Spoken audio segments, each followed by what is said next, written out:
Next देखो, impacts of regionalism. ठीक है, इम्पैक्ट्स ऑफ रीजनलिज्म। रीजनलिज्म का क्या इम्पैक्ट पड़ता है वो देख रहे हैं। ठीक, तो सबसे पहले इसको दो हेड में करेंगे, पॉजिटिव इम्पैक्ट क्या पड़ता है और नेगेटिव इम्पैक्ट क्या पड़ता है।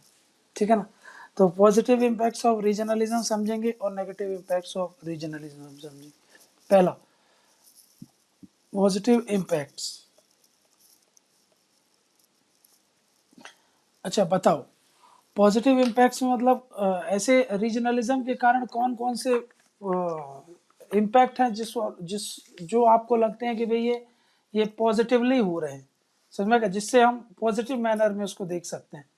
ठीक है ना, एक आध पॉइंट बताओ। सबसे पहला पॉइंट है क्या कि भाई जब रीजनलिज्म होता है और उससे क्या होता है, रीजनलिज्म आने से वहाँ के जो लोग होते हैं ना उनको उनका अधिकार मिलता है। कौन सा अधिकार, जिसको हम बोलते हैं राइट ऑफ सेल्फ डिटर्मिनेशन। समझ में, सबसे पहला क्या, राइट ऑफ सेल्फ डिटर्मिनेशन मिल जाता है।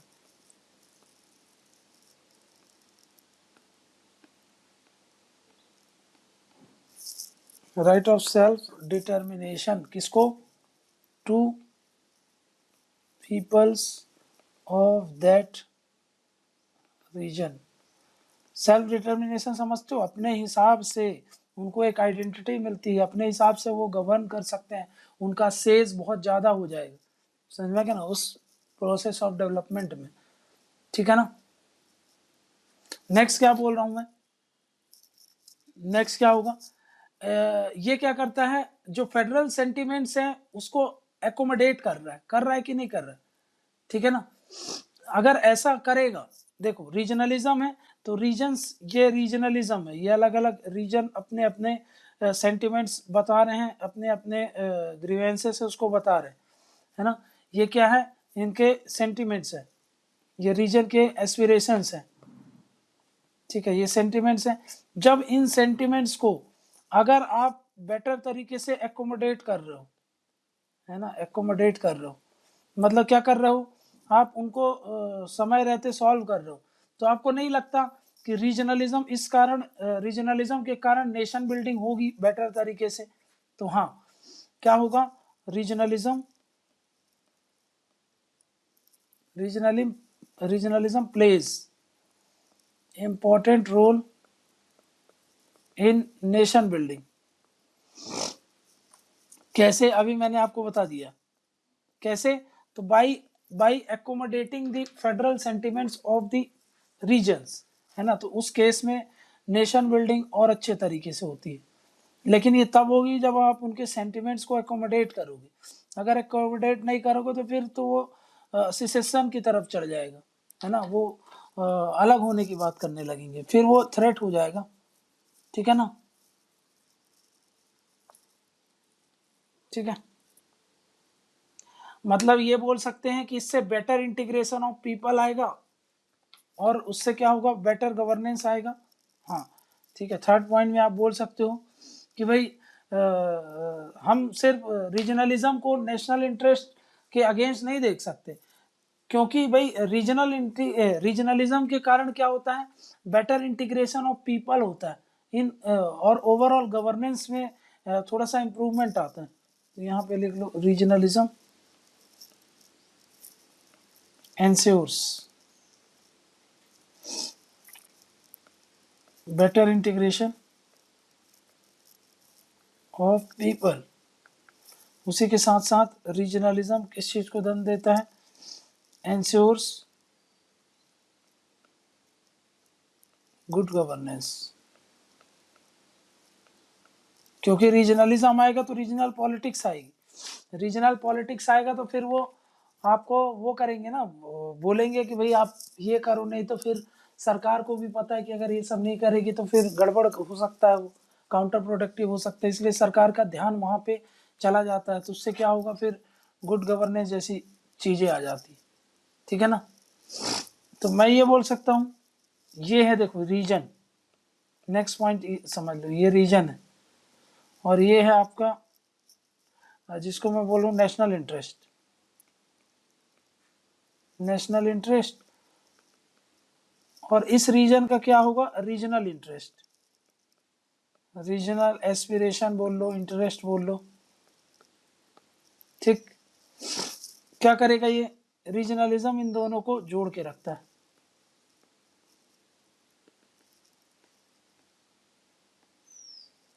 ठीक है ना।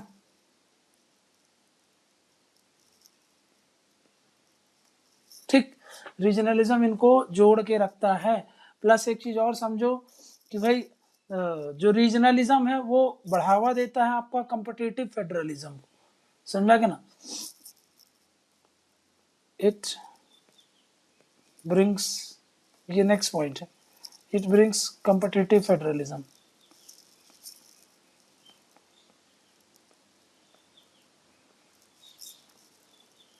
ठीक, कॉम्पिटिटिव फेडरलिज्म कैसे लाता है, क्योंकि ये क्या करेगा, कंपटीशन को इंड्यूस करेगा, किसमें, वहां के रीजन्स में जो भी लोग हैं उनमें क्या होगा कि भाई कंपटीशन की भावना आएगी।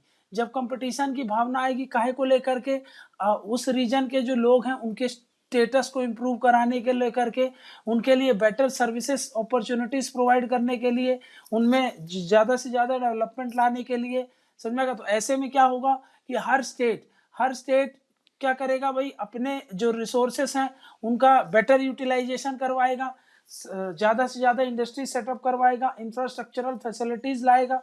इन सब में से वो चाहेगा कि हमारा रीजन ज़्यादा से ज़्यादा डेवलपमेंट हो, हमारा स्टेट ज़्यादा से ज़्यादा डेवलपमेंट हो। ऐसा होगा तो क्या होगा, ऐसा अगर होता है तो उससे क्या होगा, कॉम्पिटिटिव फेडरलिज्म आएगा। समझ में क्या ना, बोलो क्लियर है। नेक्स्ट क्या बोल रहा हूं, ये जो रीजनलिज्म है, रीजनलिज्म क्या होता है, देखो आजकल एलपीजी का एरा है, एलपीजी का एरा होने के कारण क्या होता है कि भाई अगर आपने प्रॉपर तरीके से समय रहते हुए ध्यान नहीं दिया तो कुछ रीजन पिछड़ जाएंगे तो फिर भाई उनको उन पे ध्यान देने वाला कोई नहीं रहेगा। तो रीजनलिज्म क्या करता है, वहां के लोगों को एक सोर्स ऑफ आइडेंटिटी की तरह उनको इमर्ज कराता है, समझा क्या। रीजनलिज्म क्या बनता है, becomes the source of identity, है ना, उन लोगों की सोर्स ऑफ आइडेंटिटी बनता है, source of identity among people, समझेगा।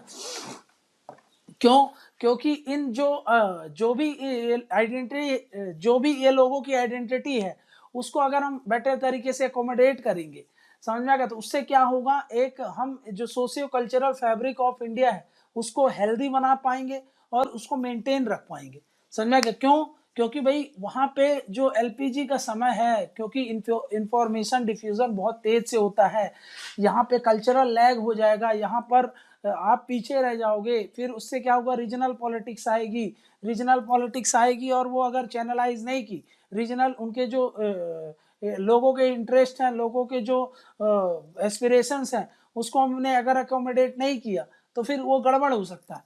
लेकिन रीजनलिज्म में क्या होगा कि अगर हम उसके कारण रीजनल पॉलिटिक्स और उनकी एस्पिरेशंस को अगर हम वो कर लेंगे, एकोमोडेट कर लेंगे, तो भाई हमारा जो सोशल फैब्रिक है और स्ट्रांग होगा, तो हम इसको पॉजिटिव मैनर में जो आप नेशनल इंटीग्रेशन की बात करते हैं उस तरफ ले जा सकते हैं, समझ में क्या। नेक्स्ट क्या बोल रहा हूं मैं, नेक्स्ट क्या है कि भाई इसके कारण क्या होता है, जो आपस में जो लोग हैं, है ना, एक रीजन में जो different different group of peoples हैं उनके बीच में सॉलिडेरिटी बढ़ती है, समझ में क्या ना। इट लीड्स टू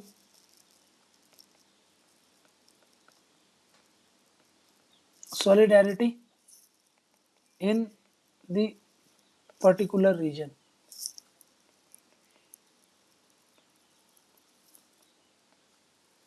और इसको लिख लो इंटर ग्रुप सॉलिडारिटी होती है, समझा कि ना। ठीक है, यहाँ पे जो लोग रहते हैं इस रीजन के अंदर, जो लोग रहेंगे जहां पर ये रीजनलिज्म होगा, वहां पर उनके अंदर एक फीलिंग होगी ना कि भाई उनको साथ आना पड़ेगा, साथ आना पड़ेगा। काहे के लिए? अपने इंटरेस्ट को प्रोटेक्ट करने के लिए, अपने डिफरेंसेस को आपको अलग करना पड़ेगा अगर आप चाहते हो कि आपका जॉइंट इंटरेस्ट प्रिजर्व रहे। तो ऐसे में क्या होगा, आपको मान लो बहुत सारे ग्रुप हैं इस रीजन में, मानते हैं कि भाई इस रीजन में 2-3 ग्रुप रह रहे हैं, ठीक है ना, 4-5 ग्रुप ले लेते हैं। अब ये ग्रुप सोचो अगर अलग थलग रहेंगे तो फिर इस रीजन का ओवरऑल डेवलपमेंट नहीं होगा। लेकिन जब यहाँ पर क्या होगा, रीजनलिज्म आएगा तो इन लोगों को लगेगा कि भाई हमको यूनाइट होना पड़ेगा। तो ये लोग क्या होंगे, आपस में यूनाइट होंगे और ये क्लोज आएंगे ताकि क्या हो, इनके वेस्टेड इंटरेस्ट सर्व हो। समझा क्या? अभी क्या है, वैसे तो ये अलग ग्रुप है, ये सब अलग ग्रुप है, लेकिन क्या होगा, अलग अलग ग्रुप है तो इनके बीच में डिफरेंसेस होंगे। लेकिन रीजनलिज्म जब आएगा तो ये अपने वेस्टेड इंटरेस्ट को सर्व करने के लिए इनके बीच में नजदीकियां बढ़ेंगी। जब ऐसा होगा तो क्या होगा, ऐसा होगा तो ये कलेक्टिव रूप से अपने जो इंटरेस्ट हैं उसको वेटेज दे सकते हैं। समझ में आ रहा है? क्लियर है? जैसे कि ऑटोनॉमस डिस्ट्रिक्ट काउंसिल जो बताया था मैंने आपको, है ना, उसने बहुत इंपॉर्टेंट रोल प्ले किया है काहे में, जो वहाँ के ट्राइबल आइडेंटिटी है उसको प्रोटेक्ट करने में, प्रिजर्व करने में, और वहाँ के लोगों को सेल्फ डिटर्मिनेशन देने में। समझा क्या ना?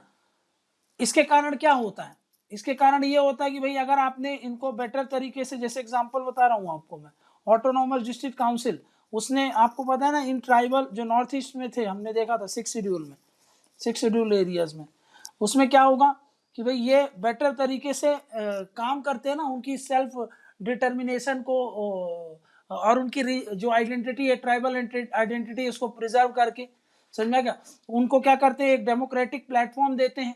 जब ऐसा होता है तो आपको नहीं लगता कि ये जो सेपरेटिस्ट टेंडेंसी है उसको कम कर देता है ना, रिड्यूसेस। भाई अगर आप एकोमोडेट नहीं करते उनको, 6 शेड्यूल 7 शेड्यूल नहीं देते उनको, जो सेल्फ डिटर्मिनेशन है वो नहीं देते, उनकी जो ट्राइबल आइडेंटिटीज है उनको प्रिजर्व नहीं करते, तो आपको नहीं लगता कि मूवमेंट और तेज होता? मूवमेंट तेज होता तो सेपरेटिस्ट टेंडेंसी बढ़ सकती थी। लेकिन ये सब चीजों को काउंटर करने के लिए बहुत अच्छा टूल है ये जो ऑटोनॉमस डिस्ट्रिक्ट काउंसिल। ऑटोनॉमी दे दो, सेल्फ डिटर्मिनेशन दे दो, है ना, उनको उनकी रीजनल आइडेंटिटी, उनकी जो ट्राइबल आइडेंटिटी है उनको प्रिजर्व कर लो। तो इससे क्या होगा, इससे सेपरेटिस्ट टेंडेंसी कम हो जाएगी। और ये हम करते क्यों हैं, रीजनलिज्म के तहत ही करते हैं ना। तो इससे क्या होगा, रिड्यूसेस सेपरेटिस्ट टेंडेंसी।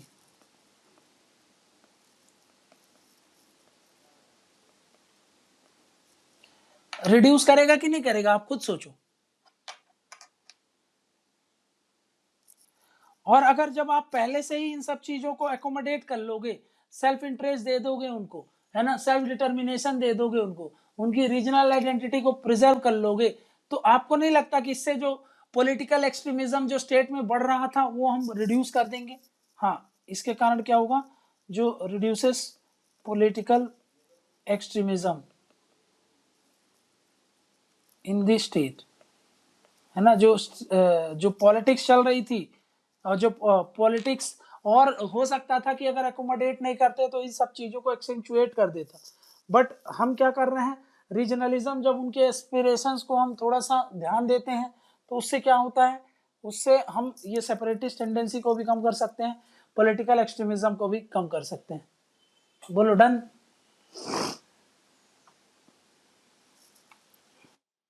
हाँ, ये क्या होगा आपके, ये सब आपके पॉजिटिव डायमेंशन है, समझ में क्या ना। और यही चीज जो था यहाँ पे है, ये जो डायग्राम बनाया था ये वाला, कि एक तरफ है रीजनल एस्पिरेशंस और एक तरफ है नेशनल इंटरेस्ट। हम हमेशा अगर नेशनल इंटरेस्ट को ही वेटेज देंगे, इसको नहीं देंगे तो फिर गड़बड़ हो जाएगा। हम जो ऑटोनॉमस डिस्ट्रिक्ट काउंसिल देते हैं, ये सब चीज़ों को हम फेवर कर रहे हैं। तो भाई देखो, अगर नेशनल इंटरेस्ट तो है ना, बाकी नॉर्थ ईस्ट में भी तो नेशनल इंटरेस्ट होगा कि नहीं होगा। फिर भी हमने क्या किया है कि भाई हमारा नेशनल इंटरेस्ट तो एक तरफ है ही, बट हमने क्या किया, ये जो रीजनल इंटरेस्ट है, रीजनल एस्पिरेशंस है, उनको भी हमने क्या कर दिया, लिंक करके रखे हैं, दोनों के बीच बैलेंस बना के चलते हैं। जैसे कैसे, ऑटोनॉमस डिस्ट्रिक्ट काउंसिल 6 शेड्यूल का कंसेप्ट ला करके बहुत ज्यादा इनको ऑटोनॉमी दे करके, इससे क्या होगा, इससे ये होगा कि जो पॉलिटिकल पॉलिटिकल एक्सट्रीमिज्म हो सकता था, जो बढ़ रहा था या फिर बढ़ सकता था, उसको हमने क्या कर दिया, डाइल्यूट कर दिया, है ना। हमने इसको क्या कर दिया, डाइल्यूट कर दिया। डाइल्यूट कर दिया कैसे, ये सब अरेंजमेंट करके हमने उनको राइट ऑफ सेल्फ डिटर्मिनेशन दे दिया, हमने उनको रीजनल आइडेंटिटी दे दी, हमने उनको ट्राइबल आइडेंटिटी दे दिया। तो इससे क्या हुआ, इससे तो आपको पता है ना कि भाई इससे सॉलिडारिटी भी बढ़ेगी, और इससे जो एक बैलेंस बना करके हम दोनों को ही, नेशनल इंटरेस्ट को भी बैलेंस बना रहे हैं और रीजनल इंटरेस्ट को भी बैलेंस बना रहे हैं। और इससे क्या होता है कि भाई हम जो थ्रेट हो सकता था हमारे नेशनल इंटीग्रेशन के लिए, वो हमने कम कर लिया। समझ में गया ना। ये होता है आपके पॉजिटिव इम्पैक्ट्स ऑफ नेशनल, ये जो रीजनलिज्म। नेक्स्ट क्या देखते हैं, नेक्स्ट देखते हैं आप नेगेटिव इम्पैक्ट्स।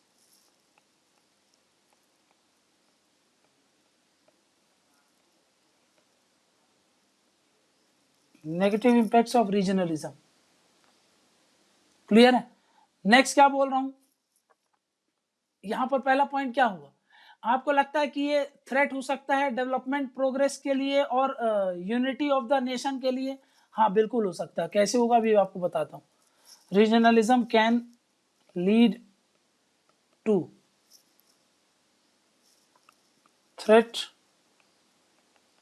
टू डेवलपमेंट और डेवलपमेंट प्रोग्रेस बोल लो, and unity of the nation. मतलब क्या है कि भाई यहां पर क्या हो सकता है, ये इम्पैक्ट कर सकता है ना, adverse impact on national integration. कैसे, देखो सिंस यहां पर लॉयलिटी काहे के प्रति है, इनकी जो लॉयलिटी है वो रीजन के प्रति ज्यादा स्ट्रॉन्गर होती है as compared to loyalty of the nation. तो अगर हो सकेगा, अगर जब सेपरेटिज्म की भी बात हो तो ये उसको बढ़ करके प्रोग्रेस करते हैं, बढ़ करके उसको बढ़ावा देते हैं, है ना, बढ़ चढ़ करके उसको उसके लिए वॉइस उठाते हैं। जैसे कि जम्मू एंड कश्मीर में, समझा कि जम्मू एंड कश्मीर के जो लोग हैं उनकी लॉयलिटी नेशन के प्रति कम है और रीजन के प्रति ज्यादा है, ऐसा मीडियाज बोलती हैं और ऐसा बताया जाता है। समझा क्या ना, कि भाई वहाँ के लोगों को जो अटैचमेंट है अपने रीजन को लेकर के ज्यादा है, तभी तो इतना ज्यादा सेपरेटिस्ट डिमांड्स होते हैं। समझा गया। तो आपको नहीं लगता वो नेशनल इंटीग्रिटी के लिए और नेशनल इंटीग्रेशन के लिए, यूनिटी और इंटीग्रिटी के लिए आपके देश के लिए थोड़ा सा खतरा हो सकता है, समझ में गया, इम्पैक्ट कर सकता है। हाँ बिल्कुल कर सकता है। नेक्स्ट क्या बोल रहा हूँ, नेक्स्ट ये बोल रहा हूं कि आपको लगता है कि रीजनलिज्म के कारण ये जो इंटरनल सिक्योरिटी चैलेंजेस भी हो सकते हैं, है ना। रीजनलिज्म सोर्स ऑफ, जिसको बोलते हैं सिक्योरिटी चैलेंजेस, है ना। जैसे कि लॉ एंड ऑर्डर होगा, इंस्टेबिलिटी आ सकती है इस रीजन में, रीजनलिज्म के कारण इंसर्जेंसी आ सकती है ना। एग्जाम्पल बताओ, कश्मीर बोल सकते हो आप। नेक्स्ट क्या बोल सकते हो, नॉर्थ ईस्ट के स्टेट बता सकते हो, उनके कारण क्या हो रहा है कि भाई सिक्योरिटी चैलेंजेस में बहुत ज्यादा आपको देखने को मिलेंगे, ठीक है ना। ठीक, नेक्स्ट क्या बोल रहा हूं, नेक्स्ट ये बोल रहा हूं कि भाई जो इंटरनेशनल डिप्लोमेसी है उसको ये अफेक्ट करता है ना, हिंडर्स द इंटरनेशनल डिप्लोमेसी। कैसे, अभी बता रहा हूं। इंटरनेशनल डिप्लोमेसी, अब देखो इंटरनेशनल डिप्लोमेसी मतलब क्या होता है कि भाई मान लो कि इंडिया किसी दूसरी कंट्री से कम्युनिकेट कर रहा है, बात कर रहा है, फिर रीजनलिज्म कैसे इंपैक्ट कर सकती है, कर सकती है जब हम किसी दूसरे कंट्री से अपनी डिप्लोमेटिक टाइज बनाते हैं, तो उसमें क्या होगा कि जैसे कि एग्जाम्पल ले लो इंडिया और श्रीलंका का, और उसमें एंगल डालो तमिल इशू। तो आपको नहीं लगता कि तमिलनाडु की जो पॉलिटिक्स है वो हमारे जो डिप्लोमेसी होगी उस पर इम्पैक्ट करती होगी। फिशरमैन का इशू तमिलनाडु के लोग उठाते हैं, तो फिर हम जब भी डिप्लोमेटिक टाइज करते हैं किसी कंट्रीज के साथ, तो ये जो रीजनल इश्यूज हैं उनको हमको इम्पोर्टेंस देना पड़ता है, उनके सामने हमको हमारी डिप्लोमेसी थोड़ा सा अफेक्ट हो जाती है, डाइल्यूट हो जाती है। यही चीज जब हम बांग्लादेश से डील करते हैं तो वेस्ट बंगाल में जो इश्यूज हैं उसको लेकर के हमको उनसे डील करना पड़ता है। तो इससे क्या होगा, जो वेस्ट बंगाल के जो रीजनल इश्यूज है, रीजनल एस्पिरेशंस है, उनके अंदर उनमें हमको जो नेशनल इंटरेस्ट को हम उतना ज्यादा थोड़ा सा कॉम्प्रोमाइज करना पड़ जाता है नेशनल इंटरेस्ट से, समझा क्या। जो ये डिप्लोमेसी होती है उनमें इनका बहुत बड़ा रोल हो जाता है। हमारी डिप्लोमेसी एकदम फ्री एंड फेयर तो है, मतलब एकदम पूरी थोड़ा सा इंडिपेंडेंट नहीं हो जाती, थोड़ा सा ये रीजनल प्रेशर के अंदर दब जाती है, समझ में आया ना। तो एग्जांपल इसका ये जो इंडिया श्रीलंका वाला है ये आप बता सकते हो। नेक्स्ट क्या बोल सकता हूं मैं, नेक्स्ट बोल सकता हूं रीजनलिज्म थ्रेट हो सकता है हमारे पीसफुल कोएग्जिस्टेंस के लिए, ठीक है ना। Regionalism can lead to threat to peaceful coexistence।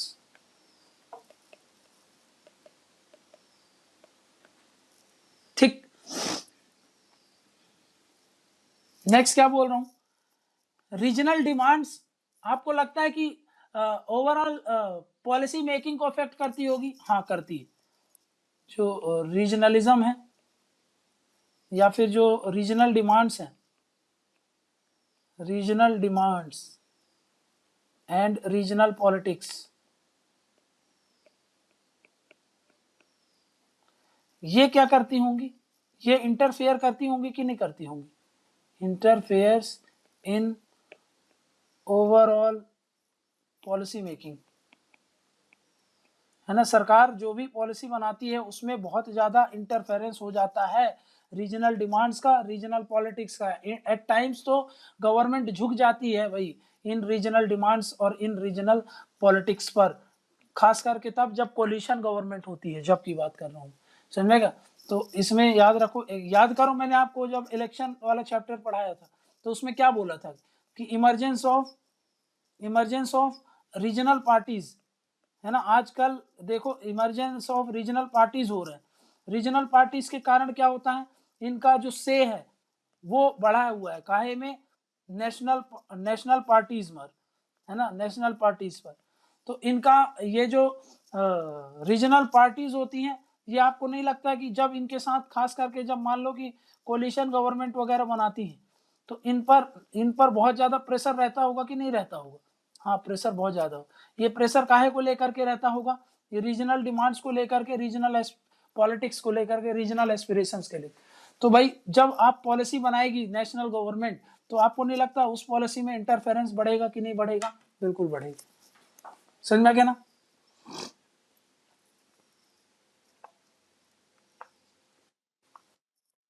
अब इसी के कारण ऐसा भी तो हो सकता है, जैसे यहाँ पर देखा कि भाई रीजनल पार्टीज का प्रेशर होगा नेशनल पार्टीज पर और पॉलिसी डिसीजन मेकिंग में इन्फ्लुएंस कर सकते हैं। तो इसके कारण एक पॉइंट ये भी तो हो सकता है कि अनइक्वल डिस्ट्रीब्यूशन हो सकता है कि नहीं हो सकता रिसोर्सेस का, अनइक्वल डिस्ट्रीब्यूशन ऑफ रिसोर्सेस। क्यों? बिकॉज ऑफ प्रेजेंस ऑफ या फिर strong presence of regional leaders, हो सकता है कि नहीं होगा? भाई ये मान लो कि भाई कोई ऐसी मान लो कि ये गवर्नमेंट है, ये गवर्नमेंट को 51 मान लो 51 सीट चाहिए सरकार चलाने के लिए, और ये एक पार्टी थी, पार्टी के पास सिर्फ कितने हैं, 48 हैं। इसको कितने चाहिए? 3 लोग चाहिए। ये जो 3 लोग इसको सपोर्ट कर रहे हैं, इन्हीं के दम पे तो सरकार चल रही है इनकी, नहीं तो नहीं चलती। ये कौन है? ये रीजनल लीडर्स हैं, है ना, ये रीजनल लीडर्स हैं। अब ये रीजनल लीडर्स आप सरकार को प्रेशराइज नहीं करेंगे कि भाई हमारे एरिया के लिए आप जो रिसोर्सेस हैं उसको एलोकेट करो, ज़्यादा एलोकेट करो, और सरकार करेगी भी क्योंकि पता है उसको भाई इन्हीं के दम पे सरकार चल रही है। तो फिर ऐसे में क्या होगा? अनइक्वल डिस्ट्रीब्यूशन ऑफ रिसोर्सेस होगा कि नहीं होगा? तो भाई जो इसके कारण फिर रीजनल डिस्पैरिटीज भी तो आ सकती है। हाँ बिल्कुल आ सकती है, समझ में क्या ना, क्लियर है ना। तो भाई ये कुछ नेगेटिव इम्पैक्ट थे जिसको अपन ने देख लिया क्या। अब एक चीज और याद रखो कि भाई सबसे इंपॉर्टेंट इसमें कि ये जो रीजनलिज्म है ना, रीजनलिज्म इसको यूज किया जाता है, यूज्ड एज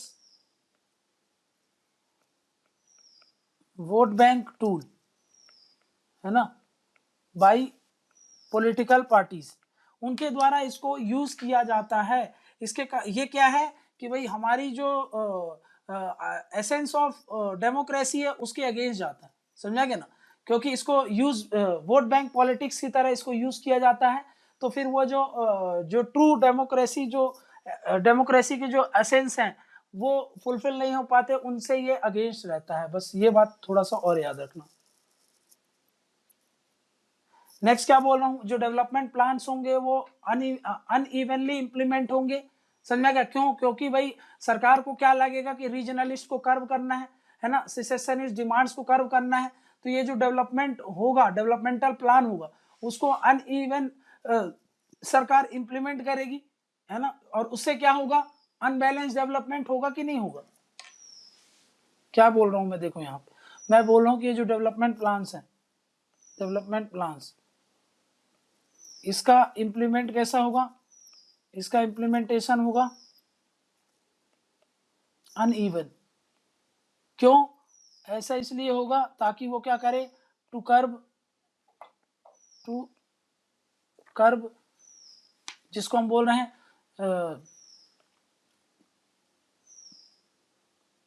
टू कर्ब जो रीजनल एस्पिरेशंस हैं, ठीक है ना, रीजनलिस्ट जो टेंडेंसी है, रीजनलिस्ट, दूसरा बोल सकते हो आप जो सिसेशनिस्ट है,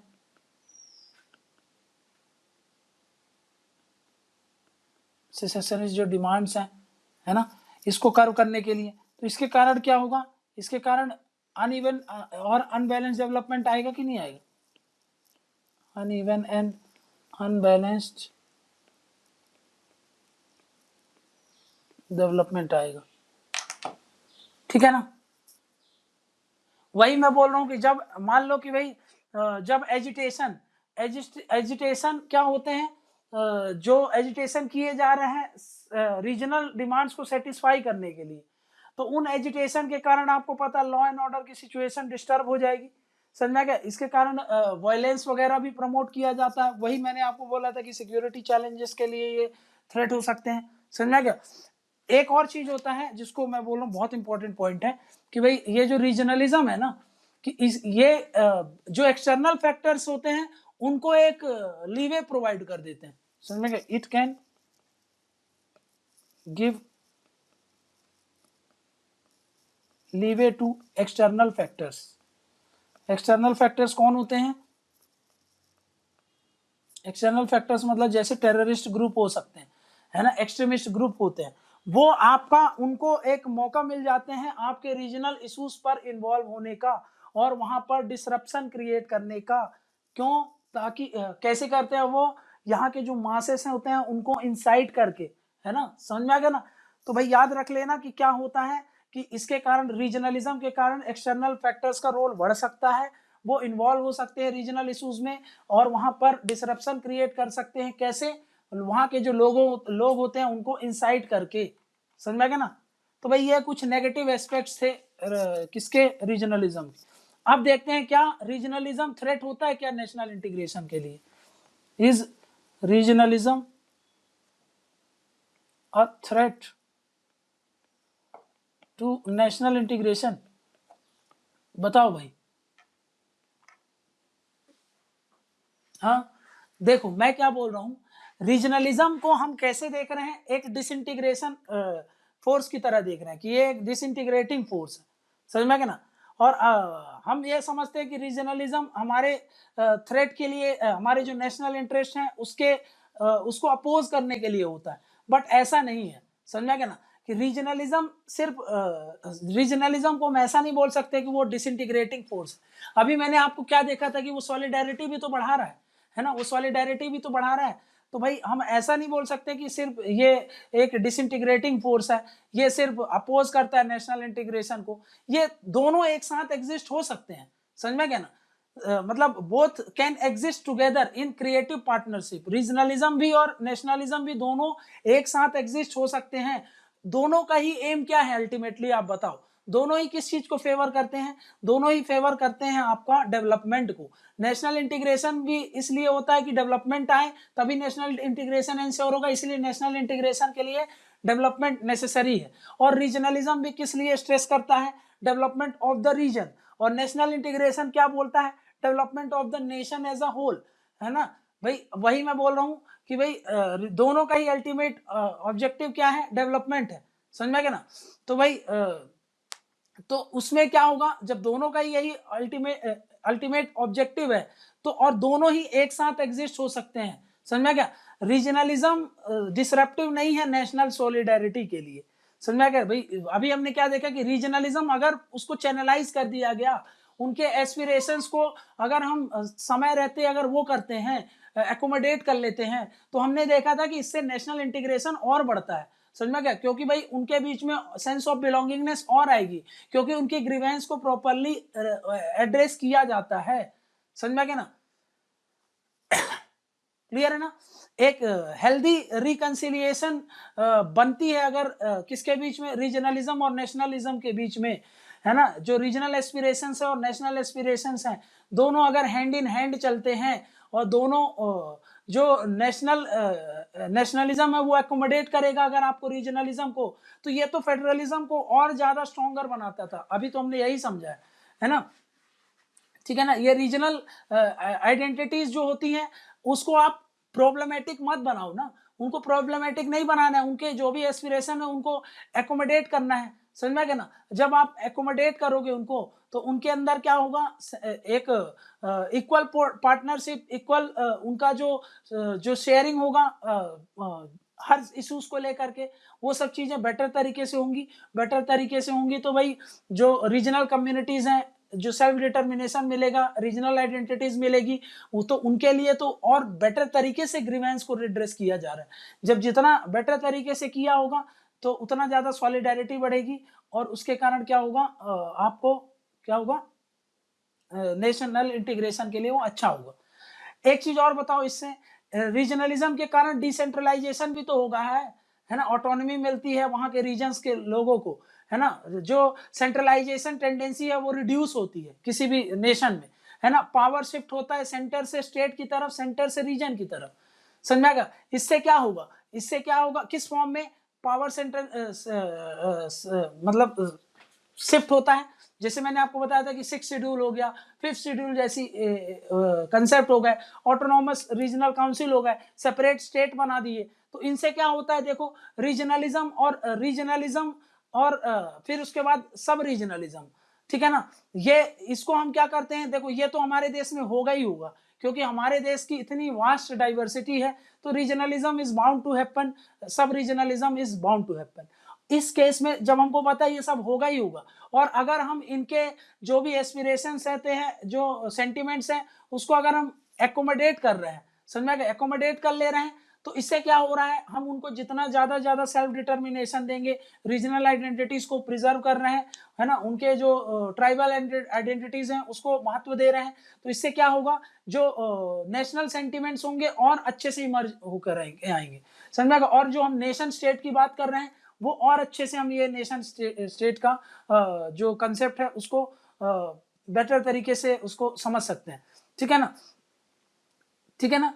तो वही मैं बोल रहा हूं, जो बेसिक कंसेप्ट होता है फेडरलिज्म का, वो काहे में लाई करता है, ताकि आप सेल्फ डिटर्मिनेशन दो और उनको डिसेंट्रलाइजेशन करके रखो, उनका एकोमोडेशन करो नेशनल एस्पिरेशंस को। अगर आप ऐसा करते हो तो भाई ये कभी भी थ्रेट नहीं होते इंटीग्रेशन से, बल्कि और अच्छे तरीके से इसको बढ़ावा मिलता है हमारा नेशनल इंटीग्रेशन। समझ में आ गया, ये सब कुछ एग्जाम्पल से आप बता सकते हो, तो उससे आप समझा देना कि हाँ भाई रीजनलिज्म को हम जिस नजरिए से देखते हैं उस नजरिए से नहीं है। पॉजिटिव इम्पैक्ट्स अभी बताया था मैंने, वो पॉजिटिव इम्पैक्ट्स का बेस बनाना और वहां पर इस आंसर में आप इंक्लूड करना और बताना कि नहीं, रीजनलिज्म को अगर ये सब चीजें होती है ये तो अच्छी बात है, इसमें से नेशनल इंटीग्रेशन कैसा को अफेक्ट कैसा कर रही है, ये तो बल्कि और उसको बूस्ट कर रही है और उसको बढ़ावा दे रही है। कैसे दे रही है, कुछ 2-3 एग्जाम्पल से आप समझा दोगे, आपका आंसर हो जाएगा।